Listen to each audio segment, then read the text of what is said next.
Olá pessoal, então esse é mais um podcast da Rafus Press e no episódio de hoje vamos tratar de um tema que eu acho bastante interessante porque quando nós pensamos no mundo do, do que se chamava na minha infância a cortina de ferro, ainda existia essa denominação, embora não era difícil de sair, né? Não exatamente de entrar, não era tão impossível assim, ainda mais nos anos 80.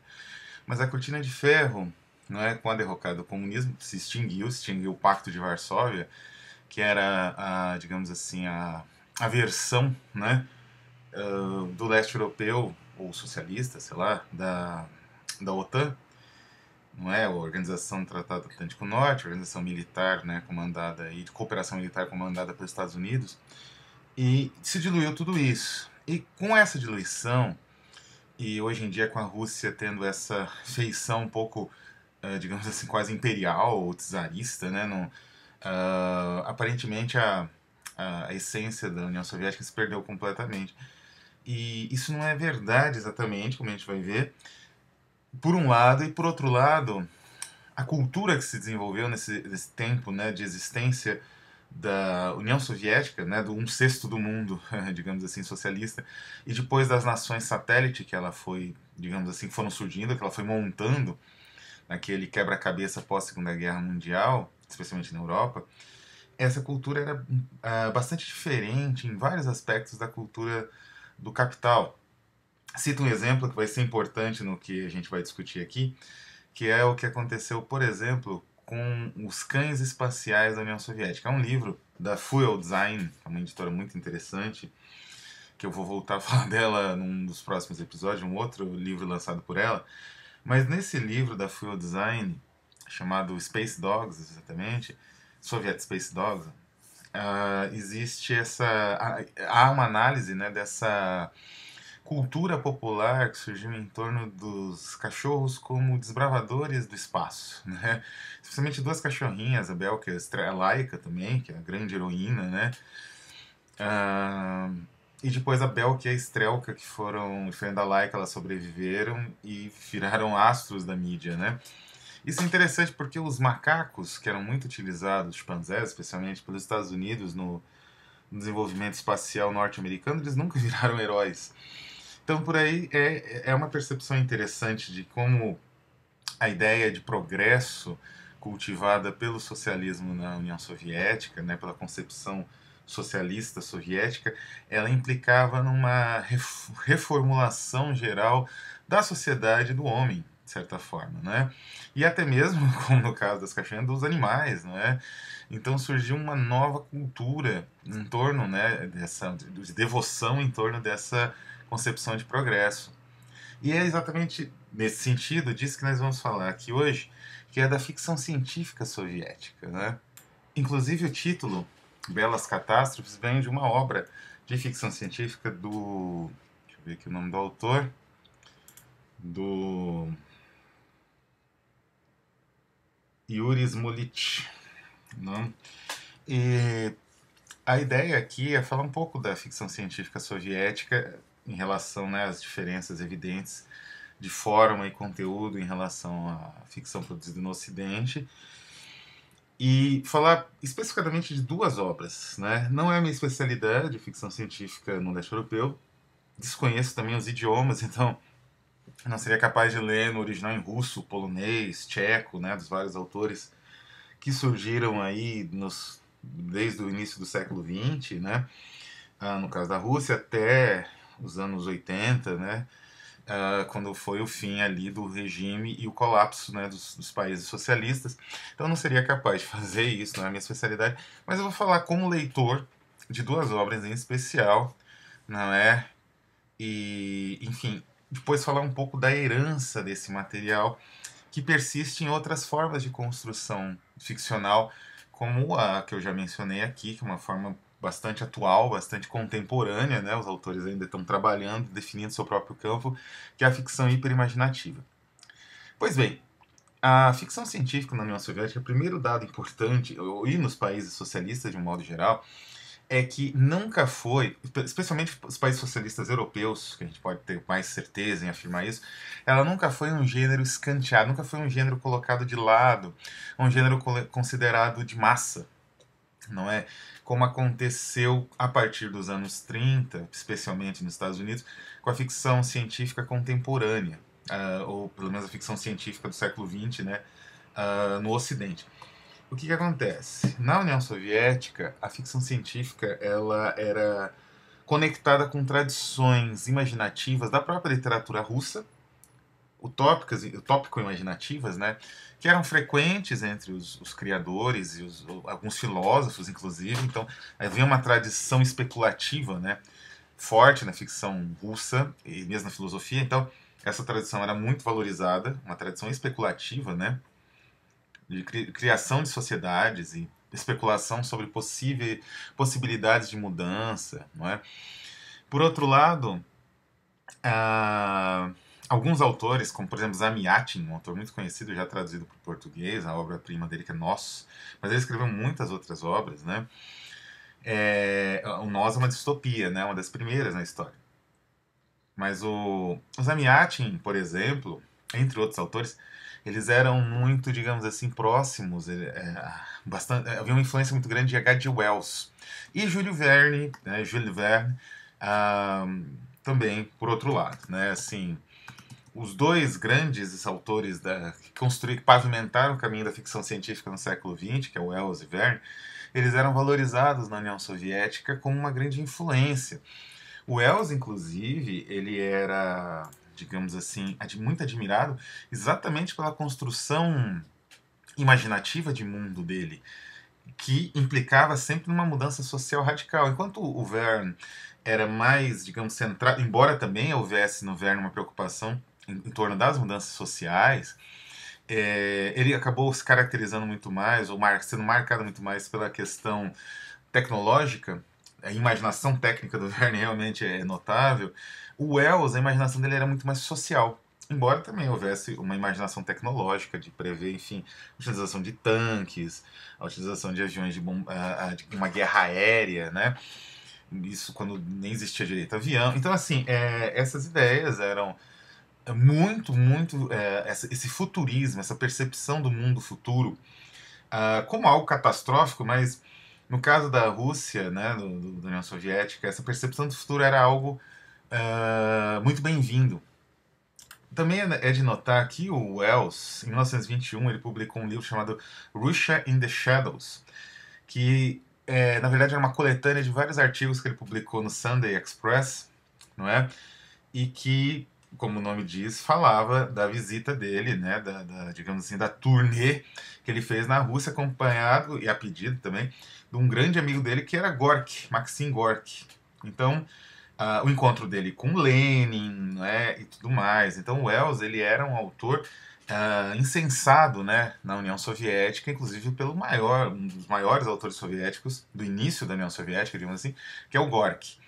Então, mesmo a poesia, o teatro soviético de um, uh, de um Mayakovsky tinha essa, digamos assim, essa característica, né? Essa busca por um novo mundo, com uma vaga inspiração nas obras de ficção especulativas da ficção e filosofia russa do final do século XIX e também as obras de um H.G. Wells, né?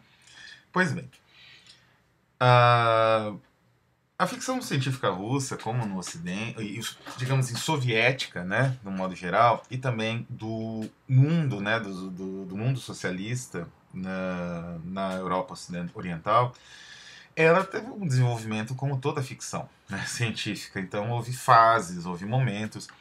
Há um artigo muito instigante, é um artigo já de um certo, né, dos anos 80, mas é um artigo ainda bastante válido que foi publicado. A tradução dele saiu pela Science Fiction Studies, está disponível na internet e se chama Soviet Science Fiction and the Ideology of Soviet Society. Na verdade, é um artigo em francês do Raphael Nudelman e, enfim, foi traduzido. Inclusive, ele foi traduzido por grandes escritores de ficção científica, acho que o Suvin e outros, né? Mas, enfim, Nesse artigo, é um artigo longo, de 30 páginas, né? Ele dá todo um panorama histórico, então, da ficção científica soviética. Então, a ficção científica soviética, ela passou por muitas mudanças de formato, a adesão a certas tendências. Ela é bastante multifacetada, como, aliás, a ficção científica no Ocidente. É muito difícil, digamos assim, você comparar uma obra de space opera dos anos 20, 30, 40 com Atrocity Exhibition do Ballard dos anos 60.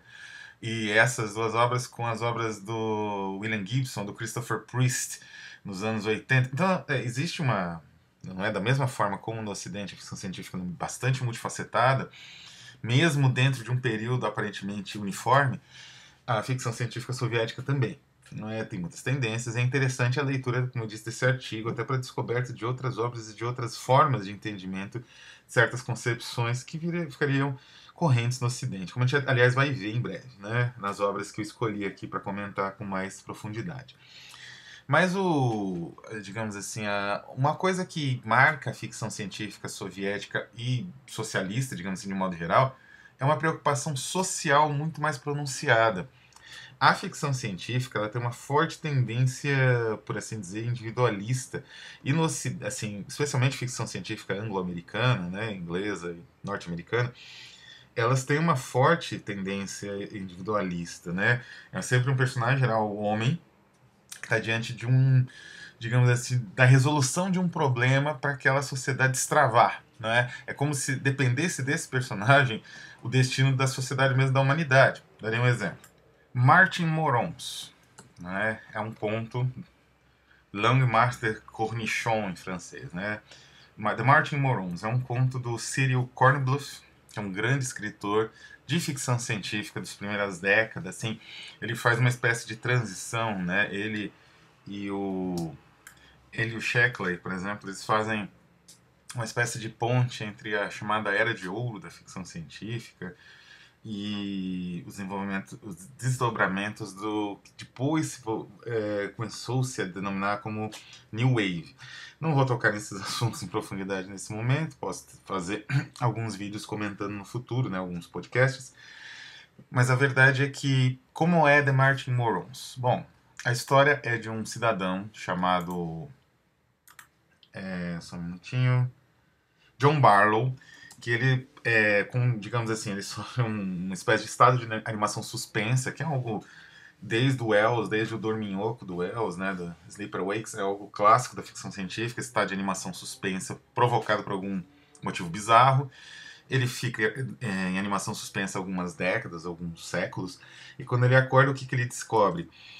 Que uma combinação de crescimento demográfico desordenado de uma camada, enfim, mais pobre, mas com QI mais baixo, com a dependência excessiva da tecnologia, de uma tecnologia mais fácil, que demandava menos esforço, criou uma vasta população de pessoas, assim, digamos assim, ociosas, inúteis, comandando máquinas muito fáceis de funcionar, né, e mergulhadas nas mass media, e uma elite que tinha que, digamos assim, penar para manter o mecanismo funcionando e essas pessoas que se reproduziam loucamente, vivas, enfim, né?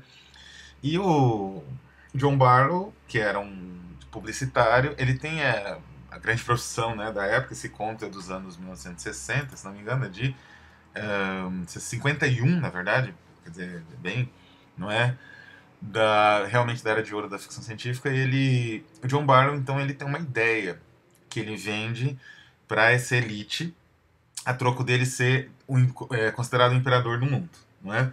E qual que é a ideia do John Barlow? Mandar essas pessoas morons, né, criar uma propaganda forte nas mass media, na TV, cinema, gibi e tal, jornal, que era onde essas pessoas ficavam o tempo todo, né? Quer dizer, gastavam boa parte do tempo delas, os morons, né? Os estúpidos, né? Dessa sociedade de QI baixo, para colonizar Vênus.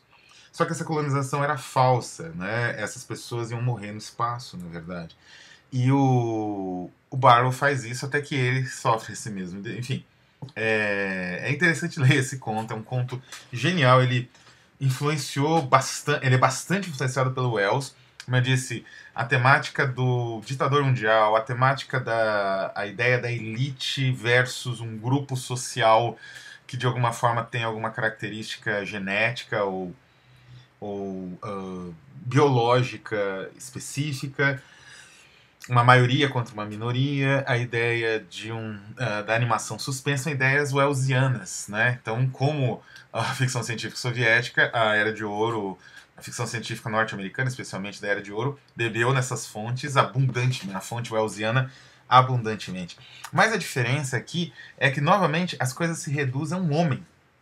Embora houvesse isso no Wells, a mudança social era tão importante quanto existia uma espécie de equilíbrio no próprio Sleeper Wakes, por exemplo.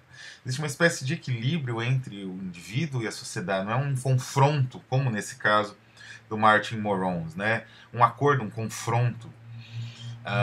Então, por assim dizer, a, a ficção científica americana ela tem, o anglo-americana, ou especialmente né, em língua inglesa, que foi um modelo de ficção científica para o mundo ocidental, ela tem uma forte ressonância individualista, não é? Uma forte ressonância, o foco no indivíduo, não é? Mesmo a ficção científica mais próxima, né, de uma alteração temática mais profunda, como é o Estranho em Terra Estranha, do Heinlein, ou mesmo as obras cyberpunks, né, do Gibson, elas ainda preservam um pouco essa ideia do indivíduo, da busca, ou mesmo as obras do Philip K. Dick, que tem um certo, como a gente vai ver, uma certa aproximação com esse universo do leste europeu, eles ainda têm, de certa maneira, um tipo de afirmação do indivíduo. A ficção científica soviética e socialista, por assim dizer, do leste europeu, essa afirmação ela não é tão, digamos assim, sistemática, porque existe uma ideia de construção social forte também. Então a sociedade ela tem um papel bastante importante e a maneira como a sociedade é projetada, não é? Os autores e mesmo diretores né, de filmes e narrativas visuais e escritas de ficção científica do leste europeu, eles se sentiam compelidos a tentar uma representação mais social, a pintar aquele universo de uma maneira mais coletiva mesmo, né? E então existe então essa influência de um ponto de vista socialista.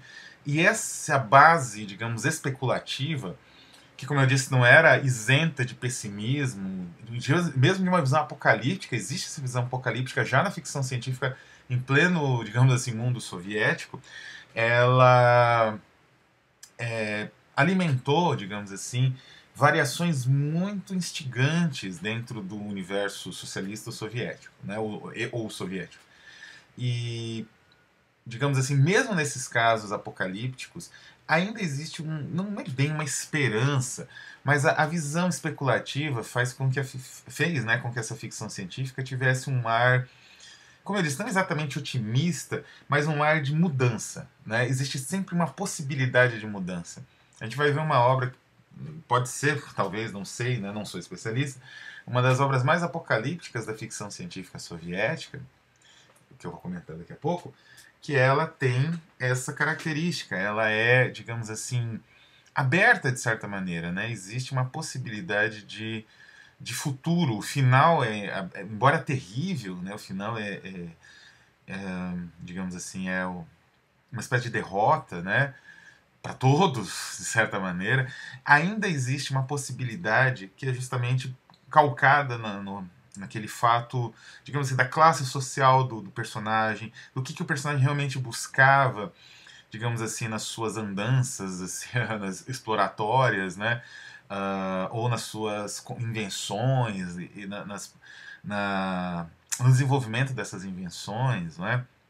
Uma outra comparação com uma obra que não é de ficção científica, mas tem elementos de ficção científica herdados de uma tradição mais antiga do romantismo inglês e enfim, da literatura de meados do século XIX na Inglaterra, que é o Hen, né, a Mandrágora, do Hans Heinz Evers, é mais que significativa. O Evers ele tinha uma visão ideologicamente um pouco comprometida com o fascismo o alemão, né?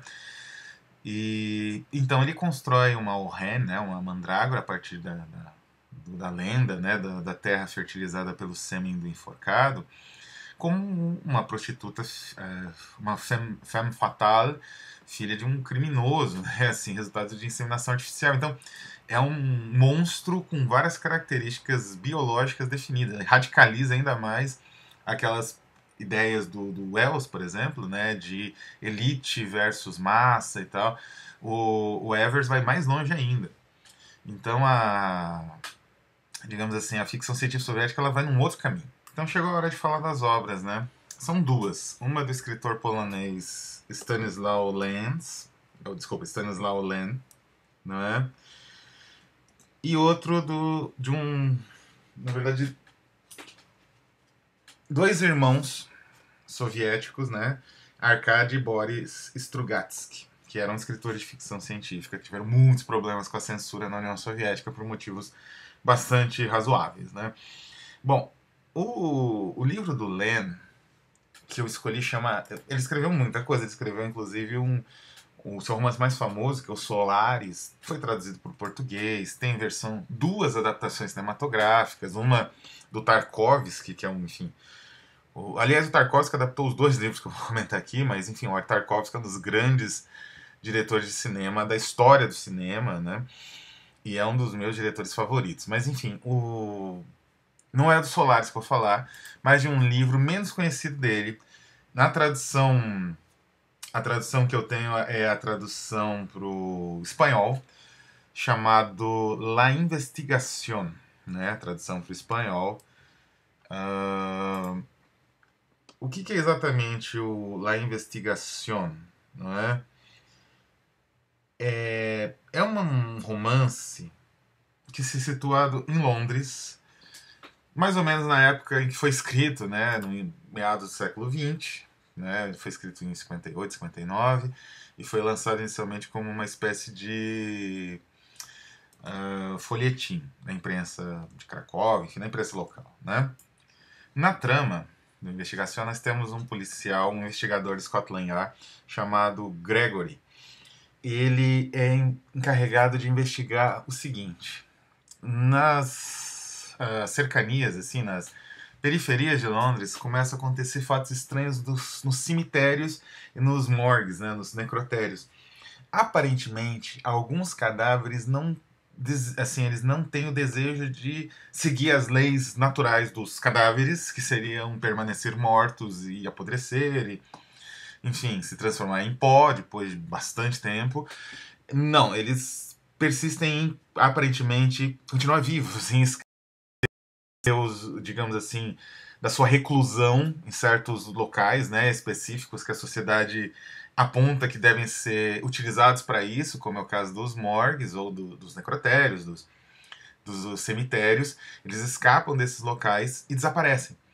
E o Gregory, junto com o inspetor-chefe, que é o Shepard, né, da Scotland Yard, e um biólogo, Cis, ele começa a fazer essa investigação. Mas é muito complexo, porque, primeiro, as pistas são muito contraditórias, os testemunhos não são muito precisos, até porque é como se você estivesse diante de algo que negasse as leis e toda a maneira como a gente entende o universo. Por outro lado, os personagens parecem ter interesses, né, escusos nisso também. Então, até onde isso é uma manipulação e até onde realmente aconteceu algum tipo de mudança nas leis naturais, motivada por algum fator que pode ser natural, científico, ou explicável, ou algum fator de natureza da intervenção divina, nessas ocorrências, né? Então é uma novela muito instigante, ela tem um arcabouço de uma discussão filosófica exatamente da descoberta daquilo que não pode ser quantificado, daquilo que você não consegue, as reduções, porque a ciência ela é feita de reduções, isso é necessário para que você possa ter uma estabilidade teórica, né? Uma continuidade teórica, essas reduções parecem impossíveis. Então é uma novela extremamente sugestiva. É uma pena que nunca tenha sido traduzida para o Brasil. A tradução espanhola é muito boa, mas enfim, é uma tradução para o espanhol, né, uma editora espanhola.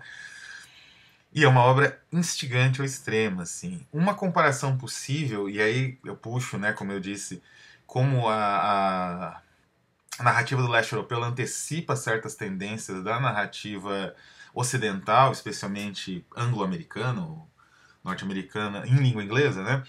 É que essa narrativa se aproxima muito da Corrida Selvagem, né? De alguns aspectos da Corrida Selvagem, que é um romance, uma novela curta, na verdade, do James Graham Ballard, um romance de Ballard de 1988, né? Então, por exemplo, a novela do Len, o romance, na verdade, do Len, que é um pouco mais longo, é dos anos 50, né? Ele se relaciona com uma novela de 88, né? Então, que tem um aspecto também especulativo em torno de um atentado terrorista, aparentemente, né? De um atentado terrorista num condomínio de luxo em Londres, no subúrbio de Londres. Então, é uma novela muito instigante, eu recomendo muito, e é muito, digamos assim, como eu disse, uma perda, né, para a própria ficção científica brasileira não haver uma tradução de mais obras do Len Fora Solares para o português. A segunda obra, ela foi traduzida para o português, O Piquenique na Estrada, né, foi traduzido no português pela editora Aleph, se não me engano, e é uma obra, como a investigação, é uma obra espantosa.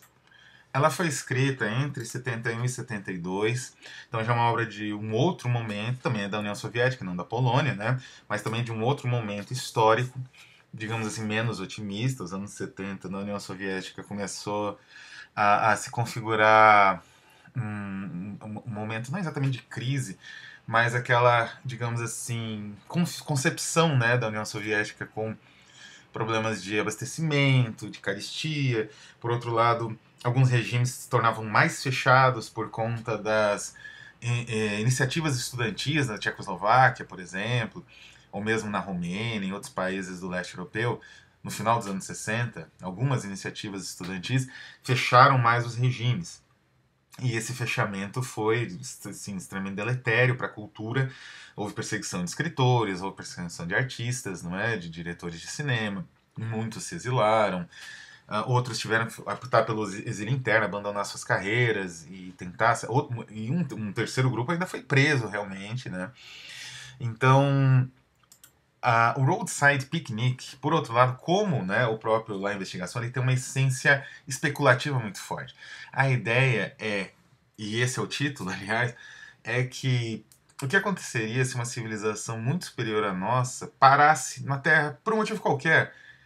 A comparação aqui seria fazer um piquenique, comer, né? Então você para do lado da estrada e faz seu piquenique. O que aconteceria com a população terrestre, né? O que eles deixariam para a população terrestre? Então, os restos do piquenique, que numa, digamos assim, na estrada, num bosque, numa floresta do lado da estrada, viram, digamos assim, a alimentação das formigas, né? E de outros insetos que vão, moscas, enfim, que vão ficar ali em cima daquele lixo, daqueles restos do carro que foi abandonado pelo carro, né? Pela família, enfim, depois que eles comeram os farelo e tal, é o que os alienígenas deixaram. Então nós somos essas formigas, essas moscas, digamos assim, rodeando aquele material e tentando arrancar para nossa própria subsistência. Então essa é a ideia do Roadside Picnic, né, do piquenique na estrada, ao lado da estrada. E é um romance incrível, ele é todo fragmentado, e ele então não tem uma perspectiva única, né, a narrativa ela se fragmenta bastante. Mas, basicamente, nós acompanhamos um stalker chamado Red. Como eu disse, os autores aqui desse podcast, os dois foram adaptados pelo diretor, diretor Andrei Tarkovsky. Né? E no Roadside Picnic, a história, então, acompanha o Red, que é um stalker. A função dele é entrar, ele é uma espécie de explorador dessas áreas em que os alienígenas permaneceram. Então, uma área grande. É uma região que vagamente parece ser Estados Unidos ou Canadá, não é muito claro. Existe uma crítica política muito forte à ideia até dessa, como eu disse, de certa forma, desse individualismo da ficção científica e individualismo da própria sociedade americana, ou, enfim, sociedade sob influência, né, do capital, a sociedade ali anglo-americana, norte-americana. Mas a ideia central nessa busca é encontrar bens cada vez mais valiosos, que são escassos, né? O valor aqui, isso é quase uma crítica econômica, é dado exatamente pela escassez, né? Quanto mais o bem é raro, mais difícil é você conseguir alcançá-lo, e existem mais ou menos, não exatamente defesas deixadas, mas existem fenômenos estranhos que cercam esses itens mais raros, mais difíceis, tornam eles muito mais difíceis de serem acessados. E o bem mais raro e mais difícil de ser acessado, que exige um sacrifício, é um item que, vamos dizer assim, faz com que seus desejos se tornem realidade. Não é?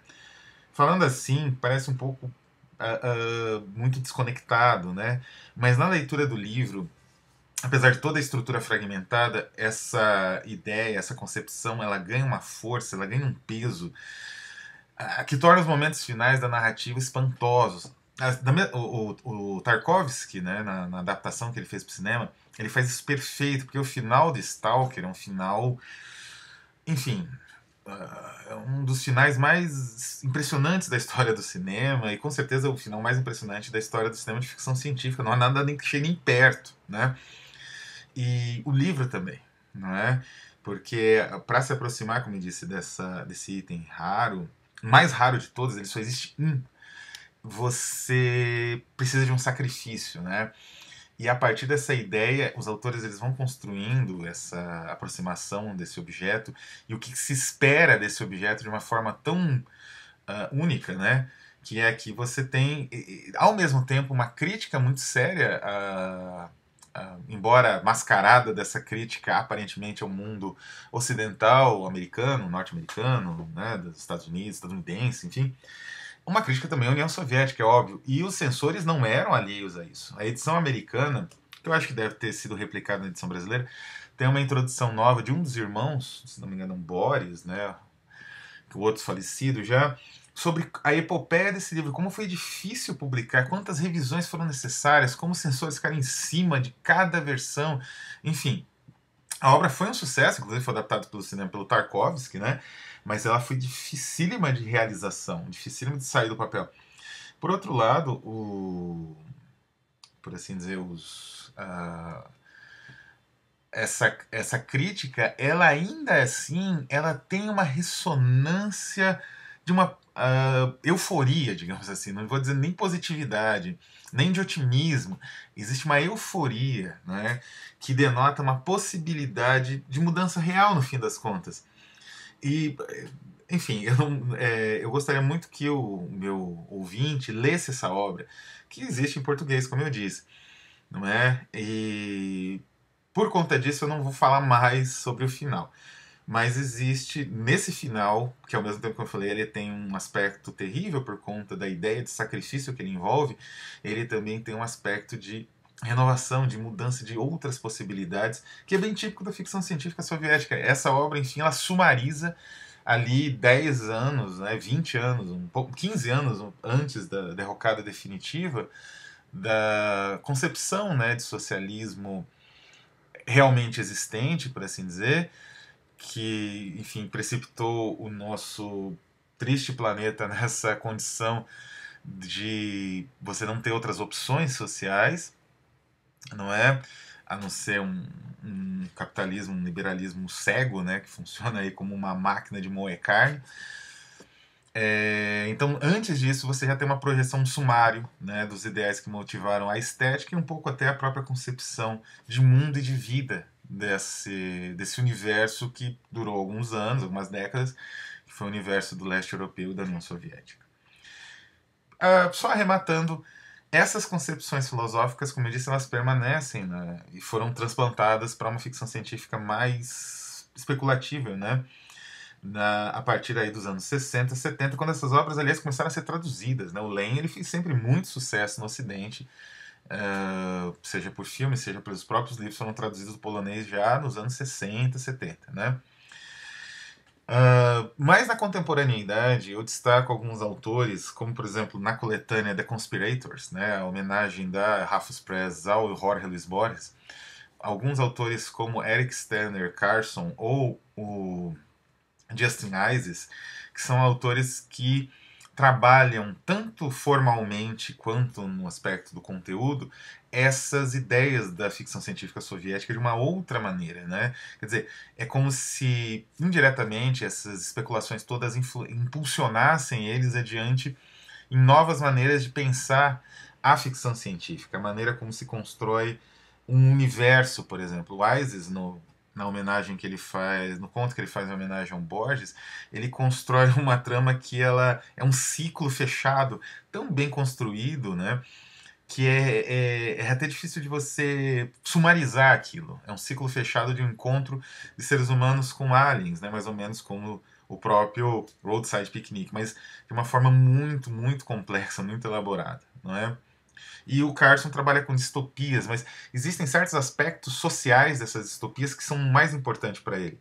E nisso ele se aproxima da ficção científica do leste europeu. Bom, foi isso. Eu vou deixar aqui as referências. O The Conspirator está nas últimas unidades, deve ter 4 livros só, então se alguém tiver interesse, entre em contato pelo site. E eu fico por aqui. Um abraço, até mais.